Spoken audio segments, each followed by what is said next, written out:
Hello दोस्तों, स्वागत है आप सभी का कृषि विज्ञान क्लासेस यूट्यूब चैनल पर। क्या दोस्तों आप भी सेकंड सेमेस्टर को लेकर परेशान हैं कि इसके एग्जाम जो है वो नियत समय से थोड़ी ज्यादा जल्दी हो रहे हैं। तो इसमें जो एक आपकी सब्जेक्ट है पर्सनालिटी डेवलपमेंट, उस पर हम आज एक ओल्ड पेपर सॉल्यूशन की क्लास लेकर आए हैं, जिसमें हम पुराने पेपर का सॉल्यूशन देखने वाले हैं। ये जो इसमें जो क्वेश्चन दिए गए हैं वो आपके बेहद इंपॉर्टेंट है, क्योंकि हर वर्ष जो पुराने पेपर होते हैं उसमें से क्वेश्चन जरूर रिपीट होते हैं। तो हम आज ही क्लास में हम पर्सनालिटी डेवलपमेंट का ओल्ड पेपर सॉल्यूशन देखने वाले हैं। इसलिए आप क्लास के एंड तक जरूर जुड़ रहे हैं, क्योंकि इस क्लास से आपको बहुत से क्वेश्चन आपको एग्जाम में देखने को मिलने वाले हैं। और इस क्लास को अपने साथियों के साथ शेयर जरूर करें।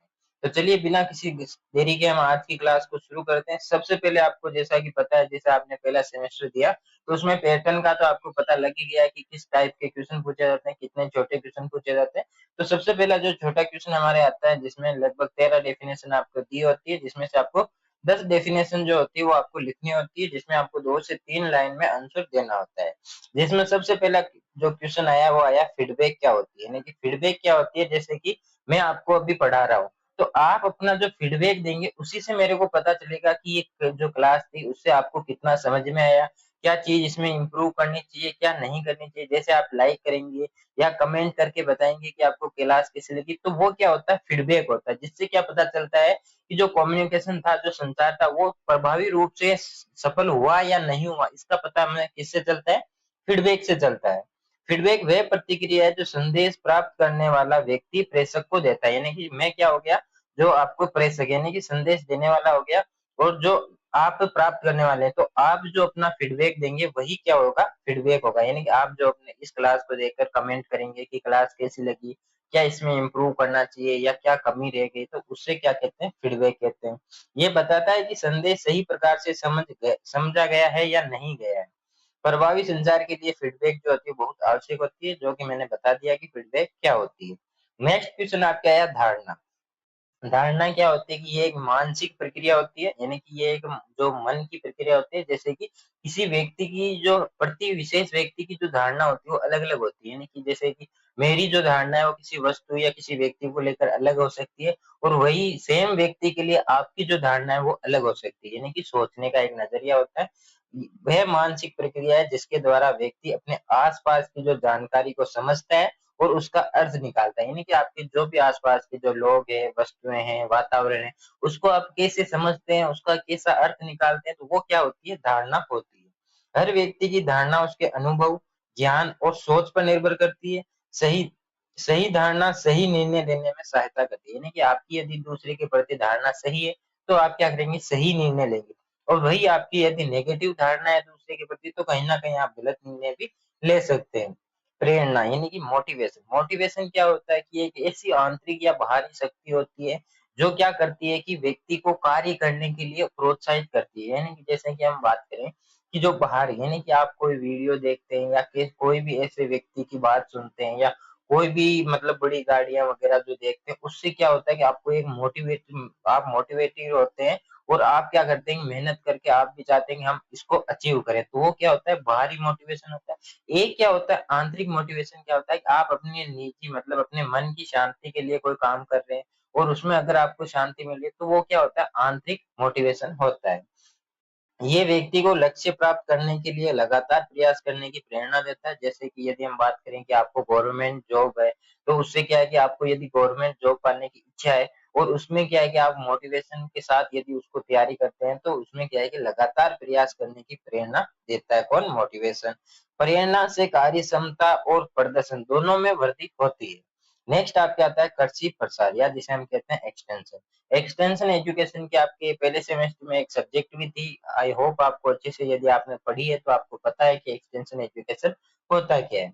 कृषि प्रसार एक शैक्षिक प्रक्रिया होती है जिसके माध्यम से किसानों तक नई कृषि जानकारी या जो नई टेक्नोलॉजी होती है, उस ज्ञान को जो रिसर्च सेंटर होते हैं उससे लेकर किसानों तक जो टेक्नोलॉजी होती है या जो टेक्निक ज्ञान होता है वो पहुंचाने की प्रक्रिया को हम क्या कहते हैं, एक्सटेंशन एजुकेशन या कृषि प्रसार शिक्षा हम इसको कहते हैं।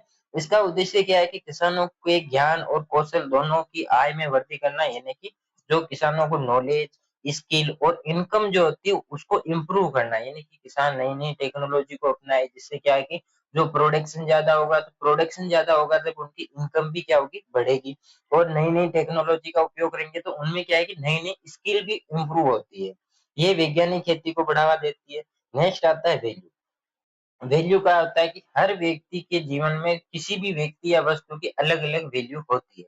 वो परिस्थिति और टाइम, यानी कि जिस परिस्थिति में, अलग अलग परिस्थिति में हर व्यक्ति या वस्तु की जो वैल्यू होती है वो अलग हो सकती है। मूल्य वे सिद्धांत और आदर्श है जो व्यक्ति के व्यवहार और निर्णयों का मार्गदर्शन करते हैं। मूल्य व्यक्ति के चरित्र और व्यक्तित्व को प्रभावित करता है, और मूल्य समाज में सम्मान और विश्वास को बढ़ाता है।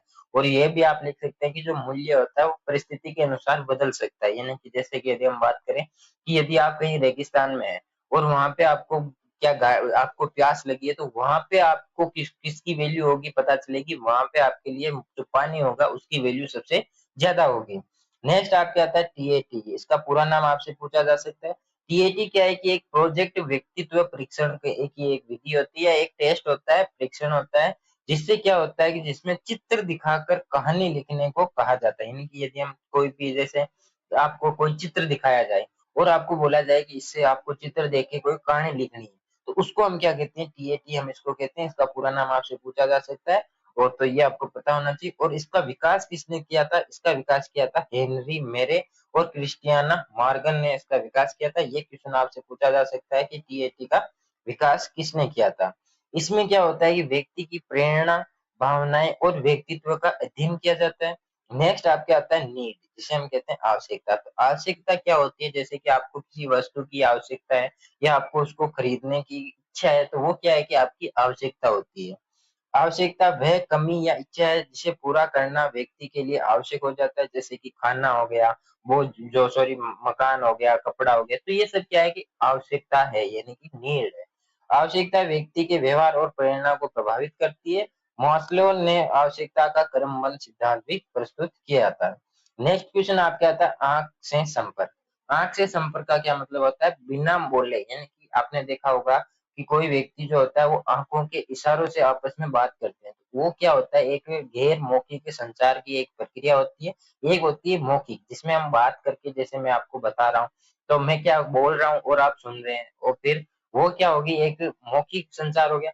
वहीं अगर आप किसी के आंखों के इशारे से, यदि आप इशारे से इशारे इशारे में बातें करें, तो वो क्या होती है, गैर मौखिक संचार का एक महत्वपूर्ण माध्यम होता है। इससे क्या होगा कि आत्मविश्वास बढ़ता है। रुचि और ईमानदारी, यानी कि ये किसको दर्शाता है? एक तो आत्मविश्वास को, कॉन्फिडेंस जो होता है, इंटरेस्ट होता है, और ऑनेस्टी जो होती है, उसको ये दर्शाने का काम करता है। उचित आंख से संपर्क प्रभावी संचार को बढ़ाता है। नेक्स्ट क्वेश्चन आपके आता है एटीट्यूड, जिसे हम कहते हैं अभिव्यक्ति। एटीट्यूड क्या होता है कि अभिव्यक्ति किसी व्यक्ति, वस्तु या परिस्थिति के प्रति सकारात्मक या नकारात्मक सोच होती है। यानी कि जैसे कि यदि हम बात करें, ये धारणा और एटीट्यूड दोनों मिलते जुलते ही होते हैं। जैसे कि आप है, तो आपकी किसी वस्तु या व्यक्ति को लेकर यदि आपके पास सकारात्मक सोच है या नकारात्मक सोच है, यानी कि आप उसके बारे में क्या सोचते हैं, तो वो क्या होता है, एटीट्यूड होता है। ये व्यक्ति के व्यवहार और निर्णय को प्रभावित करता है। सकारात्मक अभिव्यक्ति सफलता और अच्छे संबंधों में सहायता करती है। यानी कि आपका कोई नजदीकी दोस्त है, जैसे कि हम सपोज करते हैं आपका कोई खास दोस्त है, तो आपका उसके प्रति क्या होगी, सकारात्मक सोच होगी, जो क्या है कि अच्छे संबंधों में भी सहायता करता है। यानी कि ये बताता है कि आपके उस, यदि आपके सकारात्मक सोच है, उसका अच्छा सोचते हैं, तो वो क्या है कि सकारात्मक सोच होगी। यदि आप नकारात्मक, जैसे कि आप किसी को लाइक नहीं करते, तो सामान्य सी बात है कि आप उसके बारे में नकारात्मक सोचेंगे।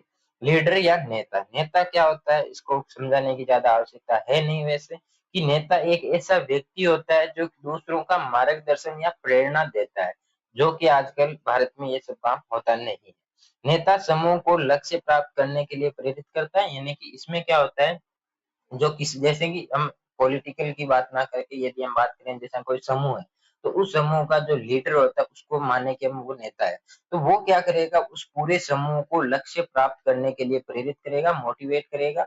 और वो लक्ष्य प्राप्त करने के बाद क्या होता है कि यदि उस समूह को वही खत्म करना है, तो वो नेता भी वहीं पे बंद हो, मतलब समाप्त हो जाता है, फिर वो नेता लीडर नहीं रहता है।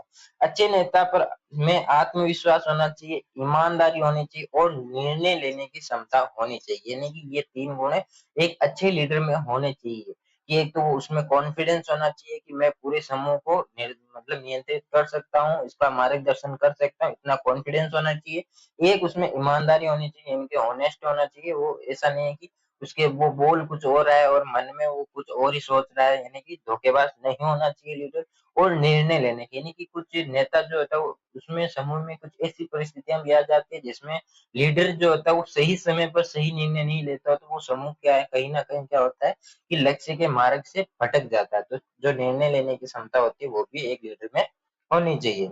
नेक्स्ट आपके आता है टीम वर्क। टीम वर्क क्या होता है कि जो जैसे कि दो या दो से अधिक व्यक्ति जो होते हैं वो आपस में मिलकर किसी एक लक्ष्य के लिए काम करते हैं, तो उसको हम क्या कहते हैं, टीम वर्क कहते हैं। जैसे कि कोई कंपनी हो गई या कोई भी ऐसा जो सामाजिक संगठन होता है, उसमें क्या होता है जैसे बहुत से लोग आपस में मिलते हैं और वो उनका लक्ष्य एक ही होता है और सब काम करते हैं, तो उसको हम क्या कहते हैं, टीम वर्क कहते हैं।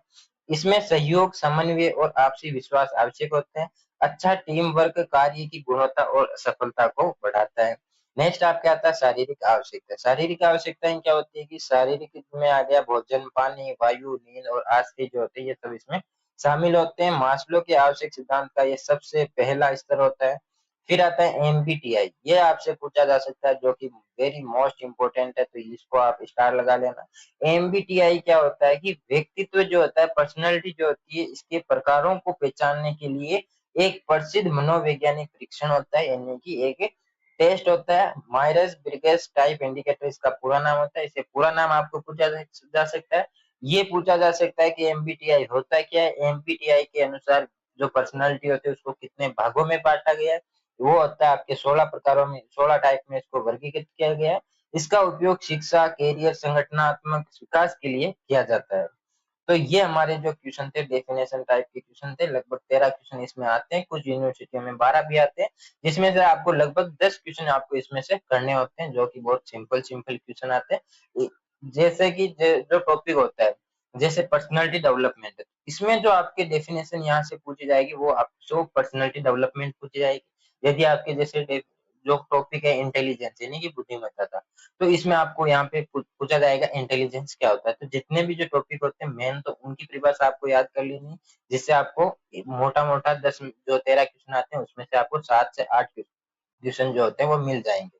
दूसरा जो 3 से 4 क्वेश्चन कहाँ से आएंगे, वो आएंगे आपके जो पुराने पेपर है उनको आप जरूर देखना, 2 साल के। एक तो ये हो गया, एक और यदि सही टाइम मिला तो एक पेपर और करवा दूंगा, तो उससे क्या होगा, 2 पेपर रहेंगे तो आपके लगभग। और गेस पेपर भी मैं आपको टेलीग्राम चैनल में प्रोवाइड करवा दूंगा, तो वहां से आप गेस पेपर को देखेंगे, उसको आप सोल्व करेंगे, तो आपके कहीं ना कहीं जो 13 क्वेश्चन है वो पूरे के पूरे आपके गेस पेपर से, ओल्ड पेपर से आपको जरूर मिलेंगे। तो नेक्स्ट आपके जो क्वेश्चन आता है वो आता है जो 6 से 7 लाइन में आंसर देना होता है, और इसमें 7 से 8 क्वेश्चन आते हैं जिसमें से आपको 5 क्वेश्चन करने होते हैं।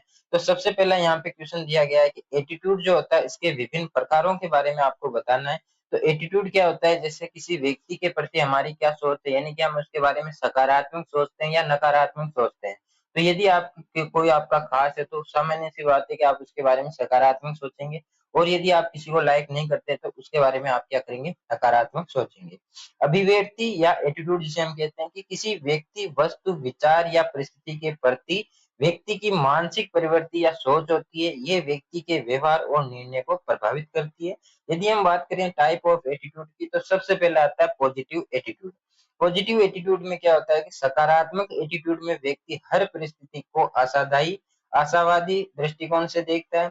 ऐसे व्यक्ति आत्मविश्वासी और सहयोगी होते हैं, यानी कि कॉन्फिडेंट होते हैं, और क्या होते हैं, सहयोगी होते हैं, यानी कि दूसरों का सहयोग करने वाले होते हैं।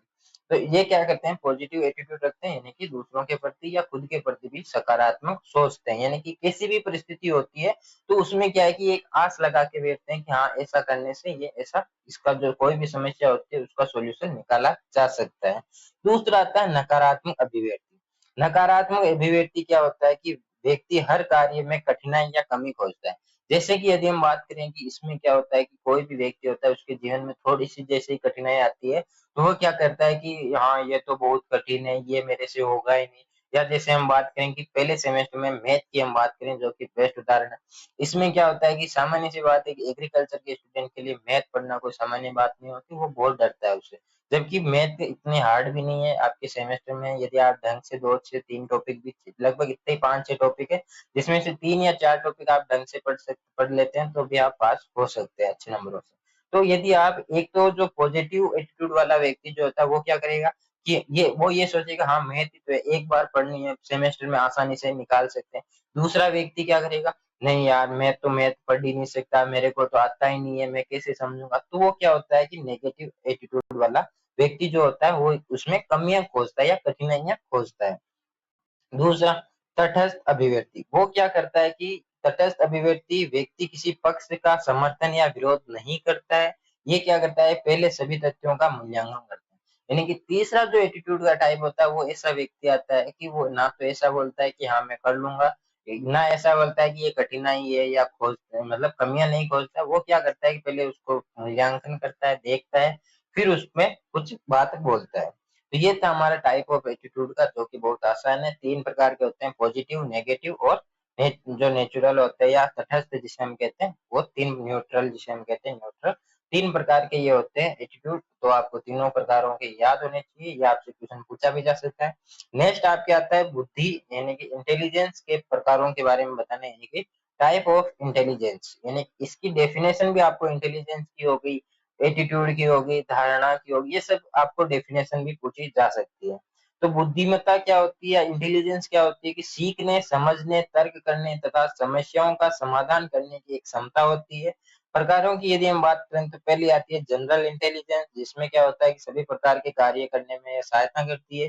दूसरा आता है विशिष्ट बुद्धि, जो कि क्या करते हैं किसी विशेष कार्य या क्षेत्र में संबंधित होती है, यानी कि जो सामान्य होती है वो तो क्या करती है जैसे कि कोई नॉर्मल काम होता है उसको करने में सहायक होती है, लेकिन जो विशिष्ट बुद्धि होती है जैसे कि कुछ जो स्टूडेंट होते हैं उनको अलग इंटरेस्ट होता है, कुछ को अलग काम में इंटरेस्ट होता है, तो वो क्या होता है विशिष्ट बुद्धि होती है जो विशेष कार्य या क्षेत्र में से संबंधित होती है। सामाजिक बुद्धि यानी कि ये दूसरों के साथ अच्छे संबंध बनाने की भी क्षमता होती है, लेकिन कुछ स्टूडेंट या कुछ लोग ऐसे भी होते हैं जो समाज कार्य करते हैं, तो उनकी जो बुद्धि होती है वो सोशल इंटेलिजेंस होती है।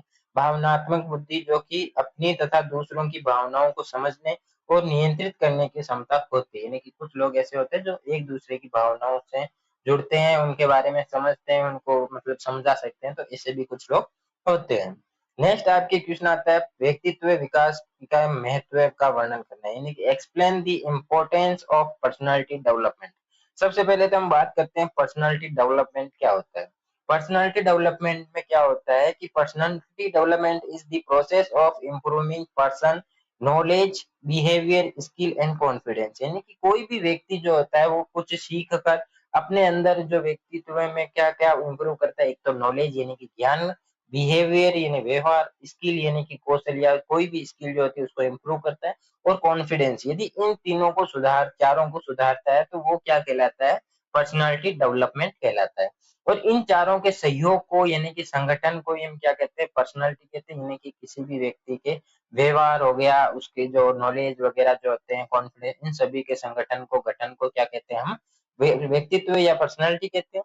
इम्पोर्टेंस क्या है कि एक तो उसका आत्मविश्वास, कॉन्फिडेंस बढ़ता है, एक उसको कौशल संचार जो होती है यानी कि बात करने का जो तरीका होता है वो भी उसमें सुधरता है।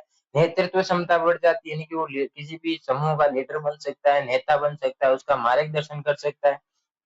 ये निर्णय लेने की क्षमता को मजबूत करता है। ये कैरियर और व्यक्तिगत जीवन में सफलता दिलाता है। कृषि प्रचार अधिकारी के लिए अच्छा व्यक्तित्व बहुत अच्छा आवश्यक होता है, या ये क्या है कि कोई भी ऐसा कृषि प्रचार यानी कि अधिकारी है जो जो रिसर्च सेंटर होते हैं, एग्रीकल्चर रिसर्च सेंटर, वहां से कोई टेक्नोलॉजी को किसानों तक पहुंचाना जाता है, तो वो ऐसा व्यक्ति होना चाहिए जो किसानों के साथ अच्छा व्यवहार बना सके, किसानों की भावनाओं को समझ सके, ताकि वो क्या है कि अपना जो संचार होता है वो प्रभावी रूप से उन तक पहुंचा सके, अपनी बात को किसानों तक समझा सके।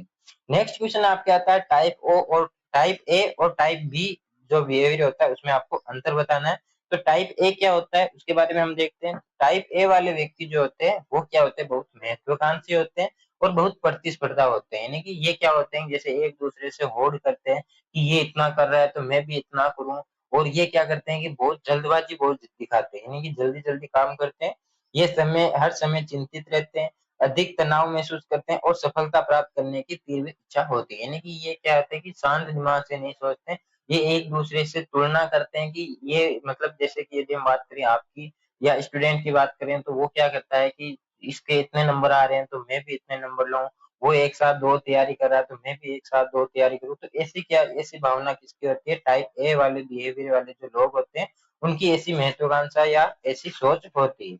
दूसरा जो आता है वो आता है टाइप बी व्यवहार, यानी इसमें क्या होता है, जो व्यक्ति ऐसे व्यक्ति होते हैं जो धैर्यवान होते हैं और बहुत ही शांत स्वभाव के होते हैं। ये एक किसी भी काम को जल्दबाजी में नहीं करते हैं, बहुत ही आसान से सोच समझ कर ये काम करते हैं, सोच समझ कर ये निर्णय लेते हैं। ये ज्यादा तनाव महसूस नहीं करते, चिंता नहीं करते, बहुत ही मतलब मजेदार लोग होते हैं या जल्दबाजी नहीं करते, अपना जो दिमाग होता है उसको शांत रखते हैं, निर्णय सही तरीके से लेते हैं, सोच समझ कर लेते हैं, जीवन में संतुलन बनाए रखते हैं। नेक्स्ट आपके क्वेश्चन आता है कृषि प्रसार में व्यक्तित्व की भूमिका क्या है, यानी कि जो एग्रीकल्चर एक्सटेंशन होता है उसमें पर्सनालिटी का क्या रोल है, तो वो भी हम बात करते हैं। तो सबसे पहले व्यक्तित्व कृषि प्रसार अधिकारी की सफलता का महत्वपूर्ण आधार होता है।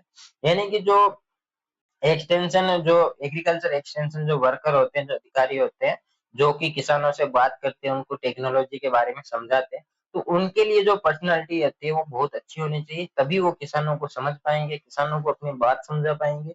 अच्छा व्यक्तित्व किसानों का विश्वास जीतने में, यानी कि यदि आप किसानों से अच्छे से बात करेंगे तो वो क्या है कि किसानों किसानों का विश्वास होगा और वो नई टेक्नोलॉजी को अपनाने के लिए भी राजी हो सकते हैं। ये प्रभावी संचार स्थापित करने में मदद करता है, नेतृत्व क्षमता को बढ़ाता है। अच्छा व्यक्तित्व किसानों को नई तकनीक अपनाने के लिए भी मोटिवेट करता है, यानी कि प्रेरित करता है।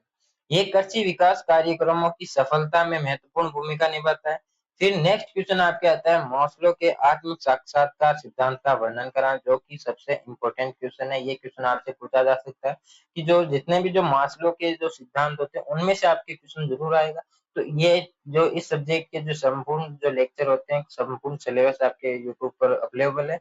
जो इसकी प्लेलिस्ट भी आपको मिल जाएगी, तो उस प्लेलिस्ट में जाकर इस टॉपिक को आप जरूर देखें और इसको जरूर याद करें, क्योंकि यहाँ से सबसे ज्यादा आपके क्वेश्चन बनने वाले हैं, मास्लो के जो नियम होते हैं वहां से। अब्राहम मास्लो ने आवश्यकता का पदानुक्रम सिद्धांत दिया। आत्म साक्षात्कार इस सिद्धांत का पांचवा और सबसे उच्च स्तर होता है। इस स्तर पर व्यक्ति अपने पूर्ण क्षमता का विकास करता है। यानी कि ये जो एमबीटीए वाली जो है क्लास है वो आप जरूर देखें एक बार, जो मास्लो के सिद्धांत जो है वो ये क्लास आपको जरूर देखनी होगी, क्योंकि यहाँ से आपके क्वेश्चन अभी मैं आपको समझाने लग जाऊंगा तो बहुत बड़ी क्लास हो जाएगी। इसलिए आप ये टॉपिक ये क्लास आप एक क्लास आप मेरे कहने से एक बार जरूर देखें, वहां से आपके कम से कम 4 से 5 क्वेश्चन आपके पूछे जाएंगे, तो आपको बहुत बड़ी हेल्प मिलने वाली है। व्यक्ति अपनी प्रतिभा, ज्ञान और कौशल का सर्वोत्तम उपयोग करता है। ऐसा व्यक्ति जो समाज के विकास में भी योगदान देता है। तो ये इसके कुछ सिद्धांत है साक्षात्कार के, तो आपको नॉर्मल पता होने चाहिए। नेक्स्ट आपके क्वेश्चन आता है एटीट्यूड और वैल्यू में आपको अंतर बताना है कि एटीट्यूड क्या होता है, वैल्यू क्या होती है। तो एटीट्यूड क्या होता है कि अभिव्यक्ति किसी व्यक्ति, वस्तु, विचार या परिस्थिति के प्रति मानसिक दृष्टिकोण क्या है, यानी कि किसी भी व्यक्ति का किसी भी वस्तु या व्यक्ति को लेकर क्या सोच रखता है, तो वो क्या कहलाता है, एटीट्यूड कहलाता है। ये 3 प्रकार का होता है, एक तो होता है पॉजिटिव, एक होता है नेगेटिव, एक होता है न्यूट्रल, यानी कि तटस्थ दृष्टिकोण होता है। अभिव्यक्ति समय समय अनुभव और परिस्थिति के अनुसार बदल सकता है। एटीट्यूड व्यक्ति के व्यवहार और प्रतिक्रिया को प्रभावित करता है। उदाहरण जैसे जैविक खेती के प्रति सकारात्मक सोच, यानी कि लोगों की क्या है कि जैविक खेती जो होती है, ऑर्गेनिक फार्मिंग जो होती है, उसके प्रति अभी तक सकारात्मक सोच है। नेक्स्ट आपका आता है वैल्यू। वैल्यू क्या है कि जो सिद्धांत और आदर्श है जो व्यक्ति के जीवन का मार्गदर्शन करते हैं। मूल्य सामान्यतः सकारात्मक नैतिक सिद्धांत होते हैं। मूल्य अपेक्षाकृत स्थिर होते हैं, ये धीरे धीरे बदलते हैं। जैसे कि ईमानदारी हो गया, सत्य निष्ठा हो गई, सम्मान हो गया, ये सब क्या है कि धीरे धीरे बदलते हैं। नेक्स्ट क्वेश्चन आपके आता है अधिगम, यानी कि जिसे हम लर्निंग कहते हैं, इसके सिद्धांतों का वर्णन करना है।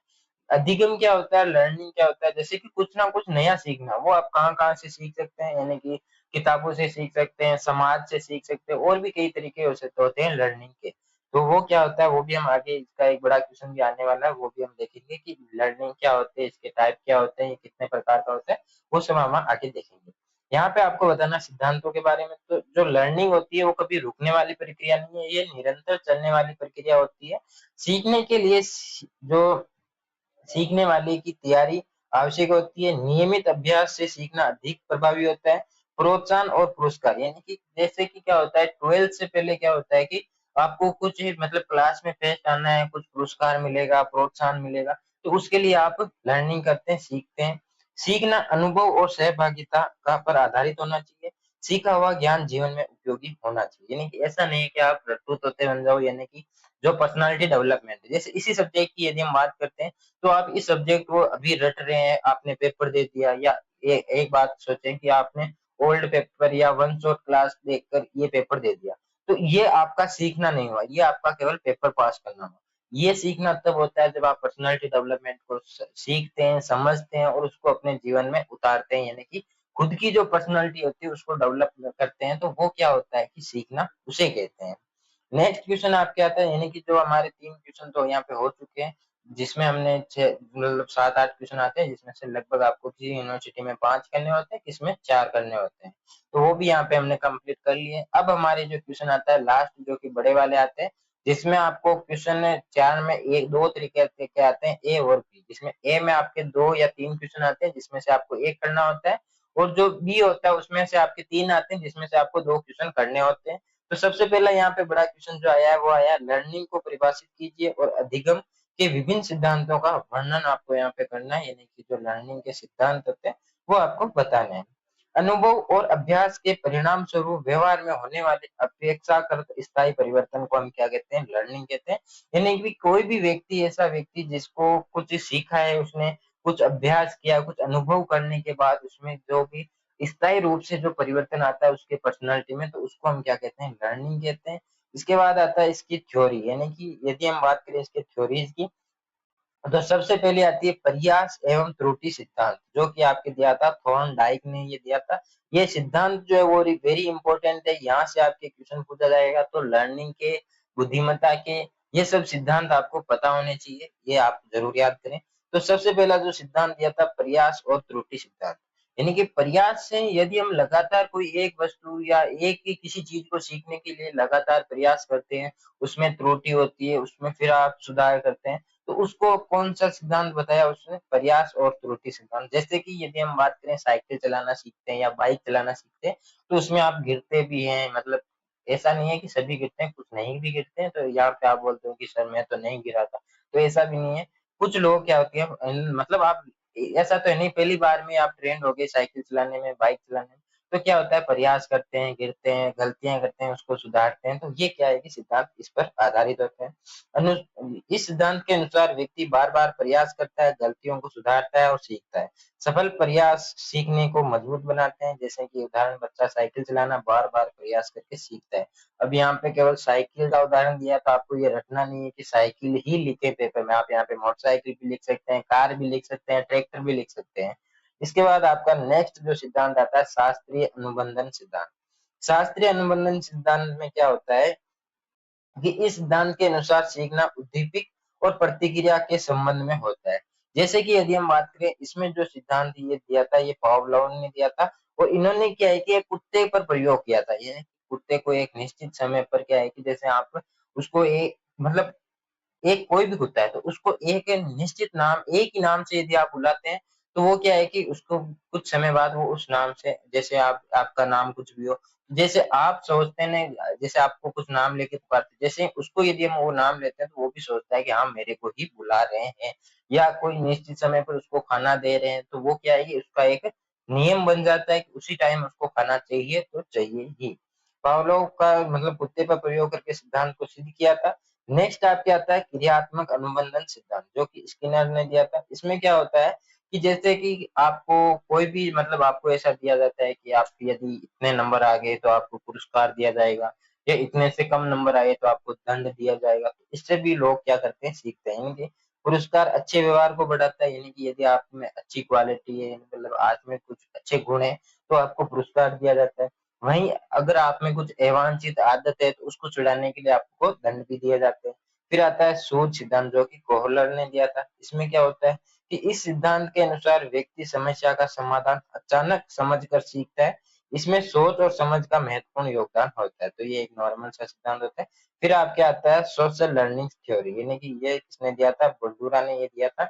और इसमें क्या होता है कि आप समाज से मतलब समाज में कैसे बात करनी है, किनको मतलब नमस्कार करना है, ये सब आप क्या है कि समाज से सीखते हैं, परिवार से सीखते हैं। तो इसमें क्या आता है कि जो इस सिद्धांत के अनुसार व्यक्ति दूसरों को देखकर सीखता है, अनुकरण इस सिद्धांत का मुख्य आधार होता है।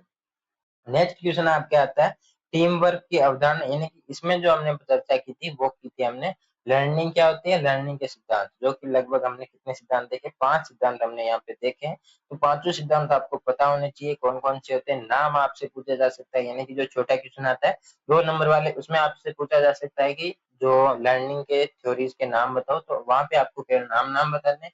और यदि बड़े क्वेश्चन में पूछा जाता है तो इसमें आपको समझा कर भी आना है। तो ये क्वेश्चन आपको जरूर याद करना है। नेक्स्ट क्वेश्चन आपके आता है टीम वर्क की अवधारणा स्पष्ट कीजिए और समूह गतिकी के उपयुक्त उदाहरण सहित आपको वर्णन करना है।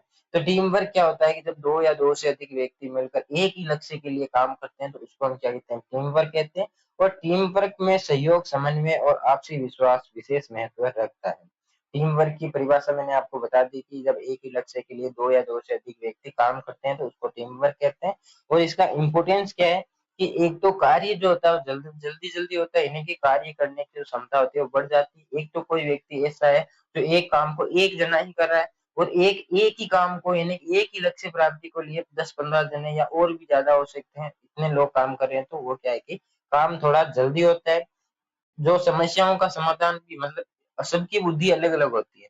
तो किसी समस्या का सब आपस में चर्चा करते हैं तो समाधान भी जल्दी निकल जाता है। टीम वर्क से निर्णय अधिक प्रभावी होते हैं। ये सदस्यों की आत्मविश्वास और कौन सहयोग की भावना बढ़ाता है। कृषि प्रसार कार्यक्रमों की सफलता में टीम वर्क का महत्वपूर्ण योगदान जो होता है वो अधिक होता है। नेक्स्ट आपके आता है समूह गतिकी, या जिसे हम कहते हैं ग्रुप डायनेमिक्स, हम इसको कहते हैं। तो ये क्या होता है कि समूह गतिकी समूह के सदस्यों के व्यवहार, संबंधों और आपसी क्रियाओं का अध्ययन होता है, यानी कि जो समूह होता है उसमें जो व्यक्ति होते हैं वो आपस में कैसे मतलब व्यवहार करते हैं, उनके आपस में संबंध कैसे हैं, आपसी क्रियाएं कैसी, तो इन सब का अध्ययन हम इसमें करते हैं ग्रुप डायनेमिक्स या समूह गतिकी में हम करते हैं। ये बताती है कि ग्रुप कैसा है, कैसे बनता है, काम कैसे करता है या लक्ष्य प्राप्त कैसे करता है, ये सब हमें कौन बताता है, ग्रुप डायनेमिक हमको बताती है। समूह गतिकी के तत्व, नेतृत्व समूह का सहयोग सही दिशा में प्रदान करता है, संचार सदस्य के बीच सूचना का आदान प्रदान करता है, सहयोग समूह जो होता है वो सफलता का आधार बनता है, समूह में एकता कार्य को प्रभावशीलता बढ़ाती है, संघर्ष का उचित समाधान समूह को मजबूत बनाता है। तो ये सब इसके क्या है कि इम्पोर्टेंस होते हैं या तत्व होते हैं जो इसको समूह गतिकों को संचालित करते हैं। अब हम बात करते हैं समूह विकास की अवस्थाएं, यानी कि जो स्टेज ऑफ ग्रुप डेवलपमेंट, यानी कि कोई भी समूह है उसके विकास के लिए कौन कौन सी स्टेज होती है।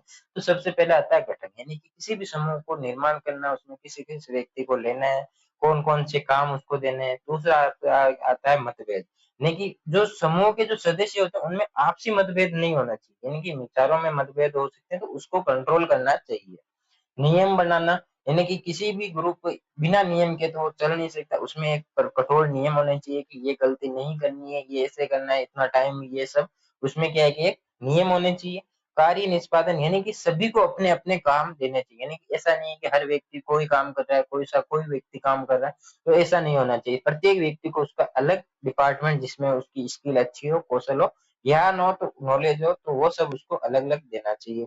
मतलब समूह अपना लक्ष्य की प्राप्ति के लिए प्रभावी ढंग से काम करे, यानी कि जो भी लक्ष्य एक होता है फिर उसमें डिपार्टमेंट अलग अलग होते हैं, तो उस हिसाब से उसको काम देना चाहिए। समापन, जब उसका लक्ष्य पूरा हो जाए तो उसको समाप्त कर देना चाहिए ग्रुप को।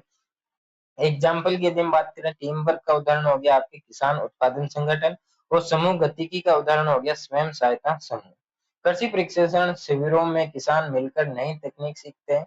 तो ये सब क्या है कि टीम वर्क और ग्रुप डायनेमिक्स की हमने बात की कि क्या होता है, कैसे गठन होता है। तो ये क्वेश्चन भी आपसे पूछा जा सकता है।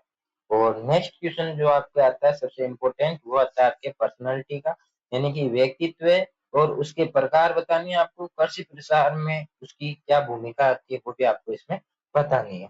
तो सबसे पहले आता है डेफिनेशन की, यदि हम बात करते हैं तो व्यक्तित्व क्या होता है कि व्यक्ति के सभी गुणों, आदतों, भावनाओं और व्यवहार का क्या है कि एक समग्र संगठन होता है। यानी कि इसमें क्या होता है कि जो व्यक्ति पर्सनैलिटी क्या होती है, जैसे कि किसी भी व्यक्ति की आदत हो गई, उसके गुण हो गए, उसकी जो भावनाएं होती है, उसका व्यवहार जो होता है, इन सबको यदि हम एक जगह जोड़ते हैं, गठन करते हैं, तो वो क्या होता है, उस व्यक्ति की पर्सनैलिटी कहलाती है। और पर्सनैलिटी डेवलपमेंट क्या होता है कि किसी भी व्यक्ति में यदि वो स्किल हो गई, नॉलेज हो गया, बिहेवियर हो गया, इन सब में यदि आदत जो होती है, इनमें यदि वो सुधार करता है, तो वो होती है आपके पर्सनैलिटी डेवलपमेंट। अब हम बात करते हैं टाइप ऑफ पर्सनैलिटी, यानी कि व्यक्तित्व के प्रकार। तो सबसे पहला आता है इंट्रोवर्ट पर्सनैलिटी, यानी कि अंतर्मुखी व्यक्तित्व हम इसको कहते हैं। तो जो अंतर्मुखी व्यक्तित्व वाले पर्सनैलिटी वाले जो लोग होते हैं, वो क्या होते हैं कि शांत स्वभाव के होते हैं, वो अकेले रहना पसंद करते हैं, ज्यादा किसी से बोलते नहीं है। तो वो क्या होते हैं, ऐसे व्यक्ति कम बोलते हैं, और जब भी बोलते हैं सोच समझ कर बोलते हैं। तो आप कमेंट करके जरूर बताना कि आप किस पर्सनालिटी के अंतर्गत आप आते हैं। आप शांत रहने वाले हैं, या ज्यादा बातें करने वाले हैं, या परिस्थिति के अनुसार अपना रंग बदलने वाले हैं। यानी कि परिस्थिति में यदि परिस्थिति ऐसी है कि ज्यादा बोलना है, तो वहां आप ज्यादा बोलते हैं, जहां आपको शांत रहना होता है वहां आप शांत रहते हैं। तो आप कमेंट करके जरूर बताएं कि आप किस पर्सनालिटी के लोग हैं, या किस पर्सनालिटी के स्टूडेंट हैं। नेक्स्ट आपके आता है एक्सट्रोवर्ट, यानी कि जो बहिर्मुखी होते हैं, ये ऐसे होते हैं जो बातूनी प्रकार के होते हैं, बातें करते रहते हैं, ये किसी से भी घुल मिल जाते हैं, यानी कि कोई भी कितना ही अनजान व्यक्ति हो, यदि उसके पास ये 5 से 10 मिनट बैठते हैं, तो उसको अपना खास जिगरी बना लेते हैं। ऐसे व्यक्ति दूसरों से आसानी से घुल मिल जाते हैं। उभयमुखी, जो कि अपने परिस्थिति के अनुसार रंग बदलते हैं, यानी कि या जहाँ ज्यादा बोलना होता है वहां ज्यादा बोलते हैं, जहाँ शांत होना होता है वो शांत रहते हैं। अब हम बात करते हैं रोल इन एग्रीकल्चर एक्सटेंशन, यानी कि कृषि प्रचार में भूमिका क्या है इसकी पर्सनालिटी की। तो अच्छा व्यक्तित्व किसानों के विश्वास, ये कि जो आपके वहां पे पहले भी छोटा क्वेश्चन आ गया है, तो इसका हम ज्यादा यहाँ पे ध्यान नहीं देंगे। नेक्स्ट क्वेश्चन आपके आता है जो कि वेरी इंपॉर्टेंट है, बुद्धिमत्ता क्या होती है और इसके सिद्धांतों के बारे में आपको बताना है। तो बुद्धिमत्ता क्या होती है कि नई परिस्थितियों में उचित निर्णय लेने और समस्याओं का समाधान करने की जो क्षमता होती है, उसको हम क्या कहते हैं, बुद्धि कहते हैं, या इसको हम क्या कहते हैं, इंटेलिजेंस हम इसको कहते हैं। तो इसमें क्या होता है कि जब भी कोई ऐसी परिस्थितियां आती है, नई परिस्थितियां आती है, जहाँ पे आपको निर्णय लेने की आवश्यकता होती है, तो वहां पे आप क्या करते हैं, उस समस्या का समाधान करने की यदि आप में क्षमता है, तो आप वो उसको क्षमता को ही क्या कहते हैं, इंटेलिजेंस कहते हैं। इसके सिद्धांत आपको केयरफुली पढ़ना है। इसमें क्या है कि आप थोड़े बहुत ऐसे भूल भी सकते हैं, तो भूलना नहीं है। यहाँ से आपको क्वेश्चन पूछा जाएगा, भले ही वो छोटा क्वेश्चन पूछा जाए, भले ही वो बड़ा क्वेश्चन पूछा जाए, 2 या 4 जो 6 नंबर वाले, या तो मीडियम पूछा जाएगा या लॉन्ग क्वेश्चन पूछा जाएगा। सिद्धांतों का लिख के ले लो, इंटेलिजेंस और लर्निंग दोनों में से आपके दोनों भी आ सकते हैं, और एक तो आएगा ही आएगा। तो ये क्वेश्चन आपको जरूर याद करने हैं दोनों सिद्धांतों के। तो सबसे पहला सिद्धांत आता है स्पीयरमैन का द्विपारक सिद्धांत, यानी स्पीयरमैन के अनुसार बुद्धि दो भागों में होती है, दो भागों में बटी होती है। एक तो सामान्य बुद्धि होती है, और एक विशिष्ट बुद्धि होती है, जिसके यहाँ पे सामान्य बुद्धि को जी से दर्शाते हैं और विशिष्ट बुद्धि को एस से यहाँ पे दर्शाया जाता है। नेक्स्ट जो सिद्धांत था वो थॉर्स्टन का प्राथमिक मानसिक योग्यता सिद्धांत होता है, जिसमें थॉर्स्टन के अनुसार बुद्धि कई मानसिक योग्यताओं का एक समूह होता है। गार्डनर का बहुबुद्धि सिद्धांत, गार्डनर के अनुसार प्रत्येक व्यक्ति में विभिन्न प्रकार की बुद्धियां होती है। तो ये 3 सिद्धांत होते हैं, और भी सिद्धांत होते हैं जो कि आपको यहाँ पे ज्यादा डिटेल में दिया गया नहीं है। तो आपको एक क्लास ये भी देखनी होगी कि बुद्धिमत्ता की जो बुद्धिमत्ता वाला जो टॉपिक है, वो 2 क्लास मैंने आपको बताई। एक तो जो मार्क्स के जो सिद्धांत है वो वाली क्लास, और एक ये बुद्धिमत्ता वाली क्लास, 2 क्लास आपको जरूर देखनी है। प्लेलिस्ट आपको चैनल पर मिल जाएगी। चैनल को यदि आपने अभी तक सब्सक्राइब नहीं किया है, तो सब्सक्राइब जरूर कर लिया, क्योंकि यहाँ पे आपको सभी लेक्चर मिलते हैं। ऐसा नहीं है कि केवल डेमो क्लास ही मिलती है, बाद में कोई कोर्स लॉन्च कर दिया, वहां पे आपको ऐसा नहीं होता है। यहाँ पे आपको जिस सब्जेक्ट की क्लास मिलेगी उसकी पूरी प्लेलिस्ट मिलेगी, और लगभग सभी जो सब्जेक्ट होती है सेमेस्टर वाइज वो आपको मिलती रहेगी। यदि आपको विश्वास नहीं होता, तो आप चैनल पर जाके प्लेलिस्ट चेक कर सकते हैं। तो इसमें हम आगे बात करते हैं बुद्धि को प्रभावित करने वाले कारकों की। तो सबसे पहला आनुवंशिकता बुद्धि, यानी कि क्या होता है, कभी कभी आनुवंशिक बुद्धि भी होती है, यानी कि अपने जो बचपन से ही कुछ बच्चे ऐसे होते हैं जो बुद्धि से थोड़े कमजोर होते हैं, या कुछ तेज भी होते हैं। पर्यावरण का बुद्धि पर विकास पड़ता है, यानी कि आपके चारों तरफ का इन्वायरमेंट कैसा है, ये भी आपकी बुद्धि को प्रभावित करता है। शिक्षा और परीक्षण बुद्धि का विकास करते हैं। संतुलित पोषण, यानी कि आपको खान पान कैसा है, ये भी बुद्धि को प्रभावित करता है। आपका स्वास्थ्य कैसा है, ये भी आपकी बुद्धि को प्रभावित करता है। इम्पोर्टेंस की यदि हम बात करते हैं, तो बुद्धि सही निर्णय लेने में सहायता करती है, और ये समस्या के समाधान में भी सहायक होती है। लास्ट क्वेश्चन आपके आता है मोटिवेशन और उसके सिद्धांत बताने हैं, सिद्धांतों का वर्णन करना है, यानी कि अभिप्रेरणा, उसके सिद्धांत और सिद्धांतों का वर्णन। तो सबसे पहला डेफिनेशन क्या होती है कि व्यक्ति को कार्य करने के लिए प्रेरित करने की जो प्रक्रिया होती है उसी को हम क्या कहते हैं, मोटिवेशन कहते हैं। मोटिवेशन के सिद्धांतों की यदि हम बात करें तो सबसे पहला सिद्धांत आता है मास्लो का आवश्यकता पदानुक्रम सिद्धांत, यानी कि ये जो पर्सनालिटी डेवलपमेंट जो सब्जेक्ट है इसमें आपके ज्यादातर जो क्वेश्चन मिलेंगे वो सिद्धांतों के मिलेंगे। तो आप सभी के सिद्धांत जरूर पढ़ के जाएं, यहाँ से आपके क्वेश्चन जरूर मिलेंगे। कि इस पेपर में हमने 3 प्रकार के सिद्धांत देखे, एक तो लर्निंग के सिद्धांत, दूसरा हमने देखा इंटेलिजेंस के और तीसरा हम देखते हैं मोटिवेशन। तीनों ही बहुत इंपॉर्टेंट है और एक जो तो वो था मास्लो का नियम वाला वो भी टॉपिक बहुत इंपॉर्टेंट है। तो ये सब आप जरूर पढ़ के जाएं। मास्लो के अनुसार व्यक्ति की आवश्यकता क्रमबद्ध होती है। सबसे पहले शारीरिक आवश्यकता होती है और अंत में आत्म साक्षरता की आवश्यकता होती है, यानी कि सबसे पहले व्यक्ति क्या कहेगा, उसको चाहिए सबसे पहले मतलब भोजन, यानी कि किसी भी व्यक्ति को सबसे पहले वो क्या करता है कि भोजन मिले। भोजन मिलने के बाद वो क्या करता है कि उसको कपड़ा मिले। कपड़ा मिलने के बाद क्या करता है कि उसको मकान मिले रहने के लिए। तो सबसे पहले इसे मतलब ये क्रम चलता रहता है। तो मकान भी मिल गया, कपड़ा भी मिल गया, भोजन भी मिल गया। उसके बाद वो सोचता है कि कुछ गाड़ी मिले, मतलब कुछ काम रोजगार मिले या कुछ पैसा आए। तो इससे क्या है कि जो उसकी आवश्यकता होती है वो एक क्रमबद्ध होती है। हर्ज़बर्ग का द्वि कारक सिद्धांत क्या कहता है कि हर्ज़बर्ग ने प्रेरक के और स्वेच्छा कारकों का वर्णन किया है, यानी कि इसमें एक तो मोटिवेटर होता है, एक हाइजीन फैक्टर होता है, यानी कि स्वेच्छा से कारक जो होते हैं जो खुद की इच्छा से प्रेरित होते हैं। नेक्स्ट सिद्धांत है मैक्लिलेड की आवश्यकता सिद्धांत, यानी कि मैक्लिलेड ने उपलब्धि, शक्ति और संबंध का आवश्यकताओं का वर्णन किया।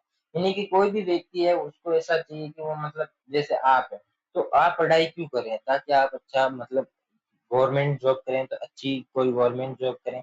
आपके पास पावर हो, शक्ति हो, यानी उपलब्धि हो कुछ, मतलब आप मान लो एग्रीकल्चर ऑफिसर बन गए, डब्ल्यूओ बन गए, तो वो क्या है कि आपकी एक उपलब्धि है। आपके पास एक विशेष पावर होगी तो वो भी क्या है कि आपको एक मोटिवेट करती है, यानी कि मोटिवेशन वही भी होता है एक प्रकार का। फिर आता है अभिप्रेरणा के सिद्धांत। स्पष्ट लक्ष्य निर्धारित होना चाहिए, यानी कि आपका जैसे आप अभी बीएससी करें तो आपके पास क्या है कि एक सिद्धांत मतलब एक लक्ष्य होना चाहिए कि आपको ये करना है तो करना है। और उचित पुरस्कार और प्रशंसा दी जानी चाहिए, व्यक्ति की आवश्यकता को समझना चाहिए, सकारात्मक कार्य पर वातावरण होना चाहिए, समय समय पर प्रोत्साहन जो होता है वो देना चाहिए, यानी कि आपको समय समय पर जो मोटिवेशन डोज होता है वो मिलता रहना चाहिए। फिर आता है इम्पोर्टेंस इन एग्रीकल्चर एक्सटेंशन, यानी कि जो मोटिवेशन होता है उसका कृषि प्रसार में क्या महत्व होता है। तो अभिप्रेरणा किसानों को नई तकनीक अपनाने के लिए प्रेरित करती है और ये कृषि उत्पादन और आय बढ़ाने में भी ये सहायक होती है। और ये प्रशिक्षण यानी कि ट्रेनिंग कार्यक्रमों को भी सफल बनाती है। यानी कि कोई भी ऐसा जगह होती है जहाँ पे यदि आपको ऐसा कहा जाए कि आपको कुछ इसमें प्रोत्साहन मिलेगा, कुछ आपको पुरस्कार मिलेगा, तो वहाँ पे क्या है कि आप सक्रिय दिमाग से वहाँ पे काम करते हैं और सही तरीके से काम करते हैं। तो वो क्या है कि जो पुरस्कार होता है वो आपका मोटिवेट है, यानी कि उसको लिए आपका मोटिवेशन वो मोटिवेशन का काम करता है। तो ये जो हमारी सिद्धांत है मोटिवेशन के वो भी यहाँ पे कंप्लीट होता है और इसी के साथ आज का जो हमारी क्लास थी वो भी यहाँ पे कंप्लीट होती है, जिसमें हमने संपूर्ण पेपर सॉल्यूशन की बात की। इसमें से बहुत से क्वेश्चन जो होते हैं वो बहुत इंपॉर्टेंट है। आपको गेस पेपर भी प्रोवाइड करवा दिया जाएगा उसमें से और इस पेपर से। इस यदि आप ये पढ़कर भी जाते हैं तो आप अच्छे नंबरों से मतलब इनसे बाहर जाना ही नहीं है। लगभग 95% जो पेपर होता है वो इसी गेस पेपर और पुराने पेपर में से ही आपके आता है। तो ज्यादातर जो आता है आप 2 साल के पुराने पेपर जरूर पढ़ें, 1 साल का तो ये हो गया और मैं आपको दे दूंगा पेपर या यहीं पे आपको प्रोवाइड करवा दिया जाएगा, तो वो पेपर भी आप जरूर देख के जाएं। आई होप आपको क्लास अच्छी लगी होगी, पेपर सॉल्यूशन भी अच्छे से समझ में आ गया होगा, किस टाइप के क्वेश्चन पूछे जाते हैं ये भी आपको समझ में आ गए होंगे। संपूर्ण जो सिलेबस के लेक्चर है वो चैनल पर उपलब्ध है, तो वहां से आप चैनल पर जाकर प्लेलिस्ट सर्च करें पर्सनालिटी डेवलपमेंट की, तो वहां पे आपको प्लेलिस्ट भी मिल जाएगी। और यदि आपको क्लास अच्छी लगी हो तो कमेंट करके जरूर बताएं और इसी के साथ इस क्लास को अपने साथियों के साथ शेयर कर दें और चैनल को सब्सक्राइब नहीं किया है तो सब्सक्राइब जरूर कर दें। और पुराने पेपर हो गए एमसीक्यू वगैरह जो होते हैं वो आपको मिलते हैं टेलीग्राम चैनल में। टेलीग्राम चैनल की जो लिंक है वो डिस्क्रिप्शन में दे रखी है, तो वहां से आप टेलीग्राम चैनल को जरूर ज्वाइन करें। वहां पे आपको सभी जो भी स्टडी मटेरियल होता है पीडीएफ वगैरह वो आपको टेलीग्राम चैनल में मिलेगी। तो टेलीग्राम चैनल को ज्वाइन कर लें। जल्दी मिलेंगे हम नए टॉपिक के साथ नई क्लास में, तब तक के लिए धन्यवाद। जय जवान जय किसान साथी।